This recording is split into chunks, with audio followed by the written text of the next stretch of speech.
Assalamualaikum warahmatullahi wabarakatuh. Alhamdulillah ala nikmatillah wala haula wala quwata illa billah. Shalli wa sallim wa barik ala sayyidina wa maulana Muhammad ibni Abdillah alladzi wulida bi Makkatal Mukarramah wa tsumma hajara ilal Madinatil Munawwarah. Amma ba'd.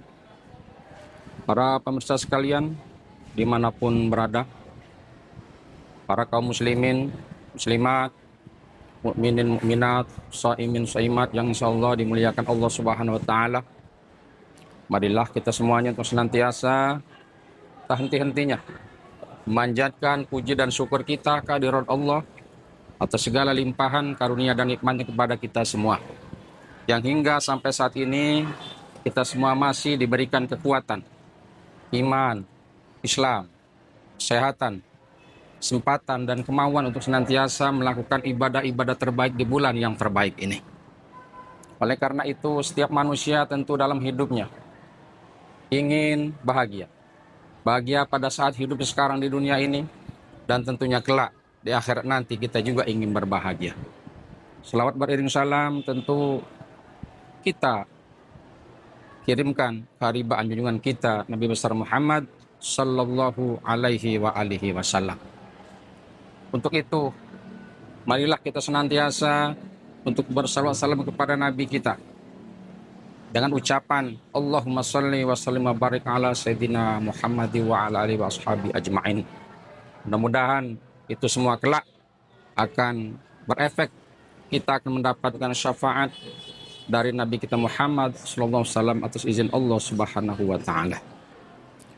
Para pemirsa sekalian dimuliakan Allah, setiap manusia dikatakan ingin bahagia di dunia dan di akhirat. Sebagaimana akhir setiap doa yang kita panjatkan kepada Allah Subhanahu wa taala. Rabbana atina fid dunya hasanah wa fil akhirati hasanah wa qina adzabannar.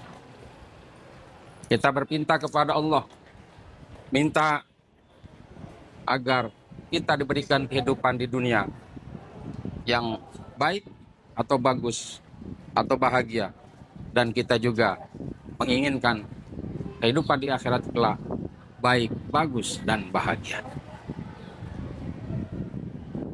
Kalau kita merindukan surganya Allah adalah kewajiban bagi kita, dan tentu kita sangat ingin memasuki surganya Allah Subhanahu wa taala. Dan itu wajar kalau kita merindukan sesuatu. Setiap kita merindukan sesuatu, kita akan selalu banyak mengingatkan. Kita akan selalu banyak mengingatnya. Kita akan selalu banyak mengingatnya. Kenapa? Karena kita merindukannya. Kalau kita merindukan surganya Allah, berarti kita ingat bagaimana agar kita bisa memasuki surganya Allah tersebut. Di sini di bulan Ramadan ini kita diberikan peluang. Tidak hanya kita merindukan surganya Allah, tetapi surganya Allah merindukan kepada kita. Di dalam satu hadis disebutkan, al-jannatu mustaqatun ila arba'atin nafarin, bahwa surga merindukan kepada 4 golongan. Mudah-mudahan kita termasuk orang-orang yang dirindukan surganya Allah Subhanahu wa taala.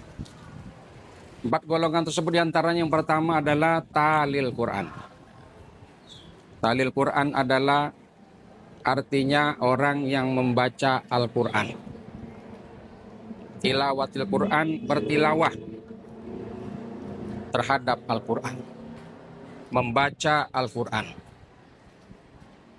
Ada sebagian ulama mengatakan bahwa tilawah adalah khusus membaca kepada kitab suci. Beda dengan qiraah. Yang qiraah itu bisa juga membaca kitab suci atau juga membaca kepada kitab-kitab selainnya. Bisa juga fenomena alam, gejala-gejala yang muncul di sekitar kita perlu kita baca. Jadi yang pertama dirindukan surganya Allah adalah talil Quran, yaitu orang yang senantiasa membaca Al-Quran. Oleh karenanya jangan sampai kita ketinggalan di bulan Ramadan yang bahagia ini penuh rahmat dan barokah untuk senantiasa membaca Al-Quran. Sedikit, yang penting terus dibaca, itu akan lebih besar pahalanya dibandingkan banyak membaca tetapi hanya sekali waktu saja. Ini salah satu golongan yang dirindukan oleh surganya Allah Subhanahu wa taala. Yang kedua adalah wahafidhil lisan, orang yang senantiasa menjaga lidah. Bicara tidak sembarangan, dipikir dulu baru dibicarakan. Ucapkan dahulu apa yang kita sebut dengan baik. Jangan sampai kita mengucapkan sesuatu yang menimbulkan yang tidak baik. Yang ketiga yang dirindukan oleh surganya Allah adalah wamut'imil ji'an, yang memberikan kebutuhan bagi orang-orang yang kelaparan, memberikan makan kepada mereka yang membutuhkan. Saat sekarang adalah perlu banyak kita menebar empati, banyak kaum miskin yang perlu kita santuni sesuai dengan kemampuan kita. Yang keempat, dan mudah-mudahan ini semua menjadi pamungkas bagi kita yang dirindukan oleh Allah SWT melalui surganya, yakni wassaimi fi syahri Ramadan, orang yang senantiasa berpuasa di bulan Ramadan dengan penuh iman dan hanya mengharapkan keridhaan dari Allah Subhanahu wa taala. Itulah 4 golongan yang dirindukan oleh surganya Allah Subhanahu wa taala. Mudah-mudahan kita termasuk di antara keempat golongan itu, atau keempat-empatnya menjadi bagian daripada diri kita. Dan kita berharap Allah memberikan kekuatan, rahmat dan barokahnya di bulan suci ini dengan maghfirahnya. Amin, amin ya rabbal alamin. Demikian, assalamualaikum warahmatullahi wabarakatuh.